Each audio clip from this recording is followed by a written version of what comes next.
గాంధీ తెలంగాణకు ఎందుకు వచ్చారని ప్రశ్నించారు బీఆర్ఎస్ నేత ఏనుగుల రాకేష్ రెడ్డి. కాంగ్రెస్ నేతలపై తీవ్రస్థాయిలో ఆయన విరుచుకుపడ్డారు. రకరకాల హామీలతో యువతను మోసం చేసి కాంగ్రెస్ గద్దెనెక్కిందన్నారు. ఇచ్చిన హామీల గురించి నిరుద్యోగులు రోడ్లపైకి వస్తే పోలీసులతో లాఠీచార్జీలు చేపిస్తారా అని ప్రశ్నించారు. నిరుద్యోగులపై నీచంగా మాట్లాడిన పోలీసు ఉన్నతాధికారిపై తక్షణమే చర్యలు తీసుకోవాలని డిమాండ్ చేశారు. అలానే నిరుద్యోగులకు రాష్ట్ర ప్రభుత్వం వెంటనే క్షమాపణ చెప్పాలన్నారు రాకేష్ రెడ్డి.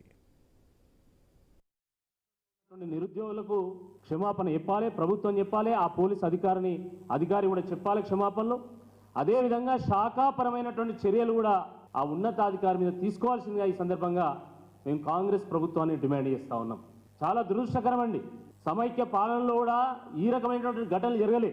నాకు ఇంకా గుర్తుంది, జీవో 29 విషయంలో ఆ రోజు కొంతమంది అమ్మాయిలు విద్యార్థులు వాళ్ళు రోడ్డు మీదకి వస్తే రాత్రి వాళ్ళని అరెస్ట్ చేసి స్టేడియంలో వేయడం జరిగింది. అసలు తెలంగాణ ఉద్యమం సందర్భంగా సమైక్య పాలనలో ఏ రోజైనా అసలు అర్ధరాత్రి అమ్మాయిలను అరెస్ట్ చేసిందా, మహిళలను అరెస్ట్ చేసిందా? అరెస్ట్ చేసి పోలీస్ స్టేషన్లలో తీసుకోపోకుండా స్టేడియంలో వారేశారు. ఇది ప్రజాపాలన అని మేము అనుకోవాలి.